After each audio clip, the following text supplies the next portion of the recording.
Mahabub Nagar Thorrur CI Jagadish office పై ACB అధికారులు దాడులు జరిపారు. లంచం తీసుకుంటూ ఏసీబీకి పట్టుబడ్డ సీఐ జగదీష్ ను అరెస్ట్ చేశారు. పీడీఎస్ రైసు కేసు నిందితులను తప్పించేందుకు సీఐ ఏకంగా 4 లక్షల రూపాయలు డిమాండ్ చేశాడు.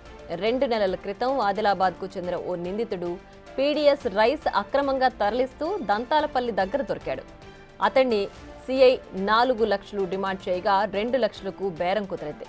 మరో 2 లక్షలు కూడా ఇవ్వాలంటూ సీఐ లంచం డిమాండ్ చేయగా నిందితుడు ఏసీబీని ఆశ్రయించాడు. వాళ్లు రంగంలోకి దిగి జగదీష్ ఆట కట్టించాడు.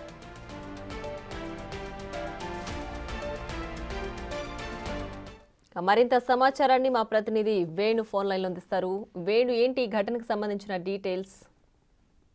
ప్రియా, ఏసీబీ అధికారులు ఇప్పటి వరకు కూడా లంచం రెడ్ హ్యాండెడ్ గా తీసుకున్నటువంటి అధికారులను పట్టిన ఘటనలే చూసాం. కానీ తొర్రూరు సిఐ జగదీష్ ఘటనలో మాత్రం లంచం డిమాండ్ చేసినటువంటి కారణంతోనే పక్కా సాక్ష్యాధారాలు సేకరించిన తర్వాత అతనిపై ఎఫ్ఐఆర్ నమోదు చేసి రిమాండ్కి అయితే తరలించారు. ఇక అక్టోబర్ 2వ తేదీన దంతాలపల్లి వద్ద ఓ లారీ పీడీఎస్ రైస్ వెళ్తుండగా దాన్ని పట్టుకున్నటువంటి పోలీసులు అందులో మొత్తంగా లారీ డ్రైవర్ క్లీనర్ తో వాళ్ళను అదుపులోకి తీసుకుని విచారించగా మొత్తంగా 5 పేర్లు చెప్పారు. సో ఆ 5పై కేసు నమోదు చేసి A6 గా 6వ నిందితుడిగా ఆదిలాబాద్ కు చెందినటువంటి ఆ కిషోర్ ను అందులో A6 గా చేర్చిన తర్వాత వాళ్లకు బిఎన్ఎస్ ప్రకారం నోటీసులు ఇచ్చి విచారణ చేయాల్సి ఉండగా నోటీసులు సర్వ్ చేశారు. అయితే ఆ నోటీసులు అందుకున్నటువంటి వ్యక్తులందరూ కూడా స్టేషన్ కు వచ్చిన తర్వాత కిషోర్ తనకు ఈ యొక్క పీడీఎస్ రైస్ దానితో సంబంధం లేదని కూడా సిఐతో చెప్పారు. అయితే సిఐ అందులో నుంచి తదుపరి విచారణ చేసి రిమాండ్ తరలించకుండా ఉండాలంటే తనకు లంచం ఇవ్వాలంటూ కూడా డిమాండ్ చేస్తూ వాట్సాప్ కాల్ ద్వారా కూడా తనకు సంబంధించిన మధ్యవర్తులతో